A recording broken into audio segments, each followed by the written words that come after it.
Notícia está de volta com Marcelo Neri. Ministro, Edmar Baixa escreveu que o PIB retrata o potencial de produção do país. Se o PIB se mantiver estagnado, mais cedo ou mais tarde toda a população sofrerá. Ou seja, esse aumento da renda em algum momento vai se esgotar. O senhor concorda com essa ideia? Acho que é um princípio válido. Quer dizer, na verdade, no longo prazo, as séries convergem,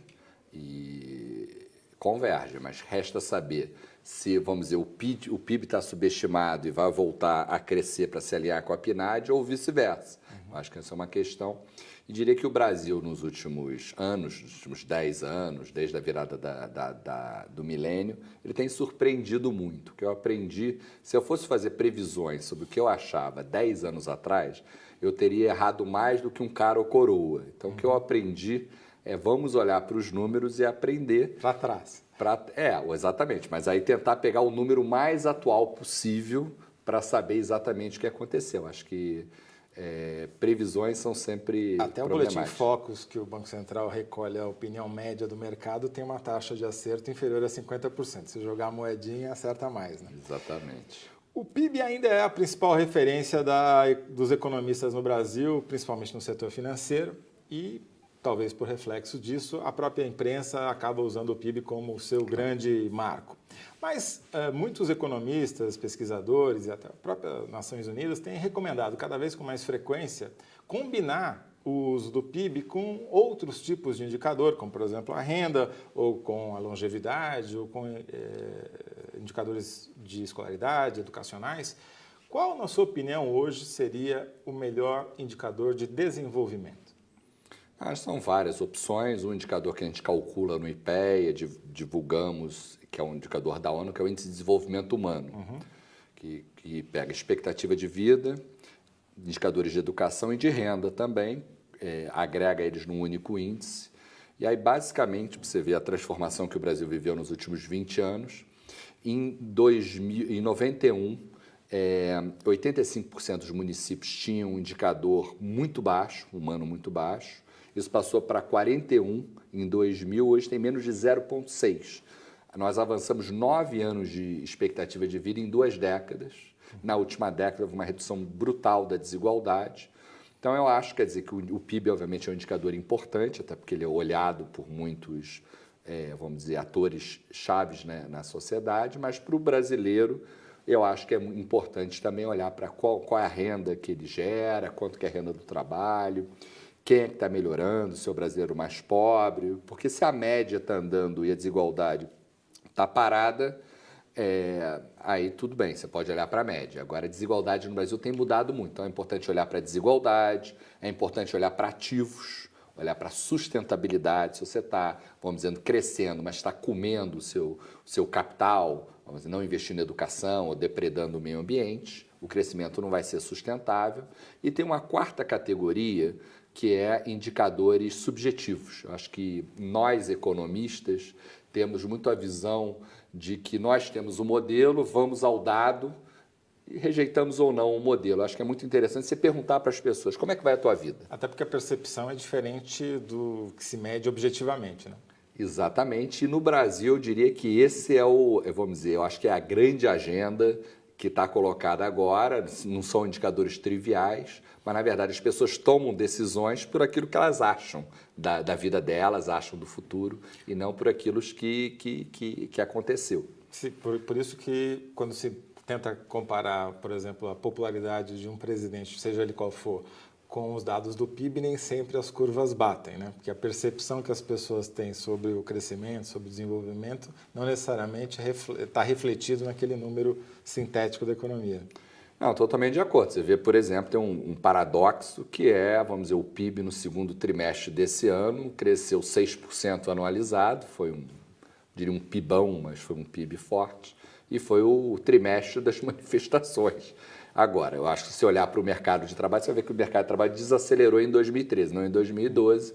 Então, acho que as pessoas são muito mais sensíveis ao que acontece no bolso deles, com valores embutidos também, do que, vamos dizer, com as contas nacionais.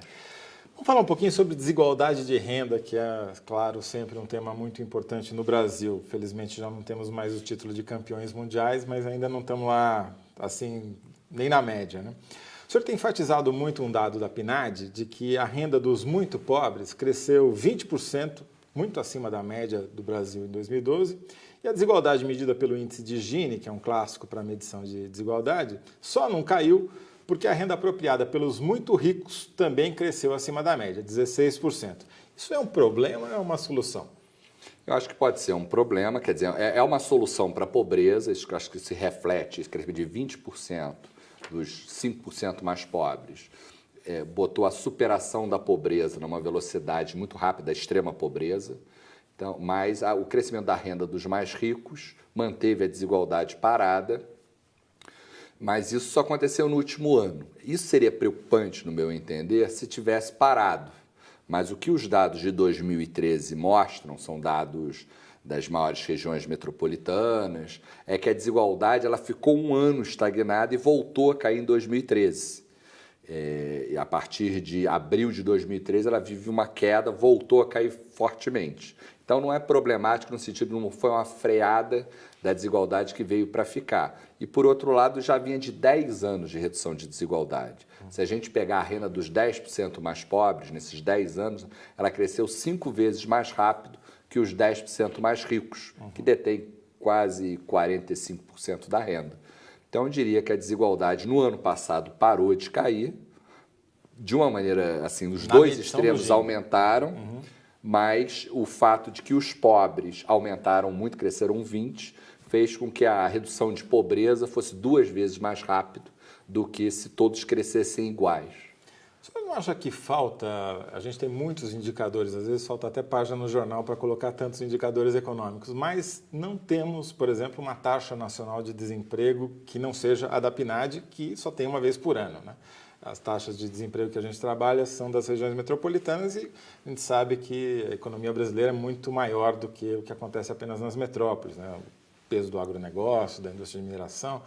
Existe algum plano do governo para tentar criar um indicador nacional com uma periodicidade inferior a um ano? Existe a PNAD contínua que está para ser implementada. Já faz algum tempo. Algum tempo, ela será implementada, para o conjunto se terá dados nacionais de 3 em 3 meses, acho que é um avanço importante. O que está segurando a PNAD contínua? Eu acho que você quebrar uma série histórica é alguma coisa, a gente sofreu, por exemplo, com a mudança da PME, acho que é uma coisa que você tem que fazer a antiga e a nova simultânea para você conseguir, vamos dizer, emendar as séries, a gente saber quanto que crescemos nos últimos 10 anos, quando a nova PNAD for implementada, a gente precisa fazer essa transição muito bem feita. Então, acho que, acho que faz parte a gente ter Tem um prazo para a implementação dela? Acho que tá para ser implementado, acho que mais um ano, etc., ela vai ser implementada. Agora, acho que também, quer dizer, a gente vai saber o desemprego nacional, mas, por exemplo, os dados do ano passado mostram que o desemprego caiu, foi importante, mas acho que muitas vezes são muito indicadores, a gente precisa ter uma visão mais sintética, quer dizer, quando os nossos filhos nos perguntam, e aí, pai, o que houve? Você precisa saber transmitir, melhorou ou não melhorou? Porque desemprego caiu, mas vamos dizer, a desigualdade ficou parada, etc., e esse é o campo do bem-estar social, que você tentar sintetizar num único número, que é uma coisa difícil. Deixa eu voltar para a questão da desigualdade. A gente costuma usar o índice de Gini, porque é o mais famoso, etc., mas cada vez mais vejo gente defendendo uma nova taxa, aí, que estão chamando de taxa de Palma, que é até bem mais simples de entender, que é só a divisão da renda, da fatia apropriada pelos 10% mais ricos em relação aos 40% mais pobres. No Brasil está em torno de 4 vezes maior. Você não acha que a gente poderia talvez simplificar, até para facilitar a compreensão das pessoas e deixar o Gini um pouco de lado, até porque ele não é muito bom para medir os extremos, né? Ele é bom para medir o meio, que em geral muda pouco. É verdade, eu acho que o Gini é até intuitivo, que é de 0 a 1, mas ele não é tão bom assim. Lá na OCDE eles usam os 20 mais contra os 20 menos, que eu acho que talvez fosse interessante para a gente seguir um padrão internacional, mas eu acho que a parcela apropriada, o crescimento da renda de determinada faixa, eu acho que a medida mais intuitiva, acho que qualquer um de nós, mesmo, vamos dizer, pessoa com pouca educação, entende isso, eu acho que isso é importante.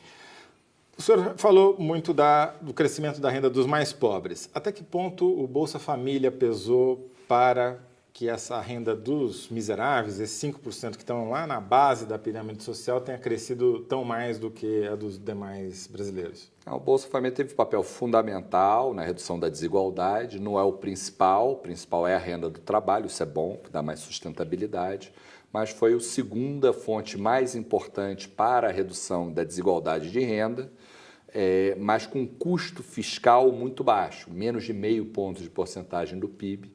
Então, eu diria que o Bolsa Família dá um custo fiscal sobre um benefício social muito bom, é o melhor programa em termos de combate à desigualdade e à pobreza para cada unidade que você gasta. Então, acho que mesmo aqueles como eu, que têm preocupações fiscais, eu acho que o Bolsa Família ele é meio ele é a prova de fogo, né? E a estabilidade da desigualdade em 2012 não é um indício, então, de que o Bolsa Família esteja se esgotando como motor para a diminuição da desigualdade? Não, pelo contrário, a taxa de crescimento do Bolsa Família nesse último ano e no ano terminado agora em agosto, a gente já tem dados de 2013, foi uma expansão tão grande quando o programa começou nos 10 anos, né? Então, o programa... Só que, na verdade, agora você está, vamos dizer, tendo... Os frutos mais baixos já foram colhidos. Então, você tem uma tecnologia, você dá mais a quem tem menos, você começou a enfatizar as crianças, que eu acho que é uma grande mudança do programa. Então, o programa tem conseguido, eu diria que a gente já tem um Bolsa Família 2.0, já tem uma nova geração de políticas. E essa busca é muito importante. O Brasil precisa, de fato, encontrar um caminho que alie essa diminuição da desigualdade via transferências e taxação com o crescimento, quer dizer, esse stop and go, essa anda e para da economia brasileira, qual a maneira de fazer deslanchar por um período mais longo e talvez não precisar recorrer tanto a esses mecanismos de transferência? Primeiro ponto, quer dizer, o Brasil, como tem uma desigualdade ainda muito grande, como você disse, a gente tem uma possibilidade, se a gente tiver uma tecnologia de transformar essa carga tributária, que é grande, em transferências, não só em bem e não monetárias apenas, mas educação, saúde, principalmente para os mais pobres, mais políticas universais, mas que dá mais a quem tem menos, é um tipo de tecnologia que é muito importante aqui para o Brasil, dado o nosso nível de desigualdade. Mas eu acho que se a gente olhar o Brasil nos últimos 11 anos, o que a gente vai ver é o seguinte, é que teve um crescimento continuado pela PNAD, que o PIB discorda, mas foi um crescimento grande, foi um crescimento de 52% real por pessoa, em, vamos dizer, 10 anos, esse foi o crescimento, e a desigualdade caiu muito. Então, eu diria que, na verdade, o Brasil tem seguido por um caminho do meio com persistência. Eu acho que, obviamente, se você olha para o PIB, agora o ponto é o seguinte, quer dizer, a gente está falando PIBinho, vai, renda do trabalho no ano passado cresceu 6,5%. Quer dizer, isso aí E o que importa no fim do dia? Importa a nossa condição de vida, hoje e no futuro. Então, acho que é importante a gente olhar para o futuro. Isso fica muito claro quando a gente compara, por exemplo, os índices de avaliação dos presidentes no Brasil, isso desde o governo Sarney, com o índice de confiança do consumidor. Eles, como o senhor disse, é um balé paralelo. Para onde um sobe, outro sobe, para onde um cai, outro cai. Muito essa percepção de que eu posso ou eu não posso, minha renda cresceu, minha renda subiu, ou minha renda caiu. Quer dizer, essa percepção, ela não precisava ser um pouco mais bem estudada pelos economistas para entender até sobre os efeitos psicológicos que isso pode ter na própria produção, porque afinal de contas, se o cara acha que tudo vai melhorar, ele fica mais otimista, consome mais, não é isso? Na verdade, nós temos feito algumas pesquisas sobre isso que mostram o seguinte, que em 160 países, o brasileiro ele é o 18º mais feliz. Quando você pergunta para ele, dá uma nota de 0 a 10 para a sua satisfação com a vida. E a gente vem mantendo, até melhorando, era 21º em 2006. Tal. Somos mais felizes do que temos dinheiro no bolso, porque essas coisas são bem... Na verdade, o brasileiro é pouco sensível a condições materiais, à felicidade que ele reporta. Nós somos, na verdade, pouco materialistas. Agora, um ponto que o brasileiro é imbatível, há 7 pesquisas consecutivas, pesquisas internacionais, é quando pede para ele dar uma nota para o futuro. Dá uma nota de 0 a 10 para a sua satisfação com a vida daqui a 5 anos. 0 a 10, a nota média no último levantamento de dezembro de 2012, 8,72 de 0 a 10, é o mais alto do mundo. Ninguém é tão otimista que nem o brasileiro. Ninguém é. É o brasileiro profissão esperança, é o país do futuro, não é o país do futuro, é o povo do futuro. E que eu acho que pega um lado que é esse positividade, ao mesmo tempo mostra os desafios, a agenda de poupança no Brasil, a agenda de educação, essa agenda de produtividade, de olhar para frente. A gente precisa fazer mais o dever de casa nas nossas casas. Eu acho que essa agenda subjetiva de indicadores, de expectativas, ela é muito importante e acho que a gente aprende muito ouvindo as pessoas. O que você acha da tua vida? E acho que agora a gente vai ter que saber entender muito bem como é que essa satisfação está sendo formada, porque eu acho que, na verdade, a gente deu um salto nas aspirações. Os indicadores sociais têm melhorado bastante, a educação desde o nível muito baixo, mas a fotografia é ruim, o filme é bom, é uma mudança boa. Agora, a satisfação com a educação tem piorado no Brasil, mas não é porque o indicador não melhorou, mas é porque o brasileiro quer mais e dá mais importância. A educação era a 7ª prioridade, agora é a 2ª. Então, temos feito avanço, mas não mais do que o desejo das pessoas. Pegando o gancho nisso que o senhor acabou de dizer, uma das manchetes que saiu dessa PNAD de 2012 foi que o analfabetismo até cresceu 0,1, que, ao meu ver, parece mais uma oscilação estatística do que um dado da realidade. Isso pode ser interpretado como uma piora dos indicadores ou uma estabilidade dos indicadores educacionais, ou há outros indicadores na PNAD que mostram o contrário? Na verdade, nesse caso, ele é enganador, porque, na verdade, a média de educação, anos completos de estudo, ele teve o melhor avanço nas últimas 2 décadas, num ano isolado, e principalmente a desigualdade de educação teve uma queda 2 vezes maior do que qualquer ano. Então, na verdade, aquilo que deveria importar o analfabetismo piorou a distribuição de educação. Na verdade, ela melhorou apesar dessa... Obviamente preocupa quando você tem analfabetismo parado, mas é que essa população de 60 anos ou mais, é difícil você... Será que não é porque os analfabetos estão vivendo mais tempo? Também tem esse efeito, que é uma grande notícia, uma grande boa vitória. Notícia, né? É uma boa notícia, mas torna o trabalho duro você melhorar quando os indicadores. Mas a educação, surpreendentemente, porque o analfabetismo na última PNAD, não nessa última, na penúltima PNAD, ele tinha dado um grande salto para cima e a escolaridade como um todo não tinha melhorado tanto. Então, quer dizer, o analfabetismo está se revelando um mau indicador da distribuição de educação, que é aquilo que deveria importar. Um pouquinho, o senhor falando em distribuição de educação, como é que é feito esse cálculo? Não, é a mesma forma que a gente olha para a distribuição de renda, olha como é que aumentou a média, se é o PIBinho, se é a pinadona, como o Baixa chamou. Você pode olhar como é que cresceu a média de educação e também olhar a dispersão, porque a desigualdade de educação explica muito da desigualdade de renda. E, na verdade, o que a nova PNAD mostra é que a média aumentou, e principalmente a desigualdade, você tem sementes para um futuro melhor, porque a educação talvez seja o melhor indicador antecedente, tanto do crescimento quanto da desigualdade. Então, houve uma melhora, desde um nível muito baixo, é preciso dizer, mas, quer dizer, apesar do analfabetismo ter ficado parado, a educação, você pode dizer que no último ano teve uma melhora maior do que nos anos anteriores. Vou ter que interromper um pouquinho e o É Notícia volta daqui a pouco com o Marcelo Neri.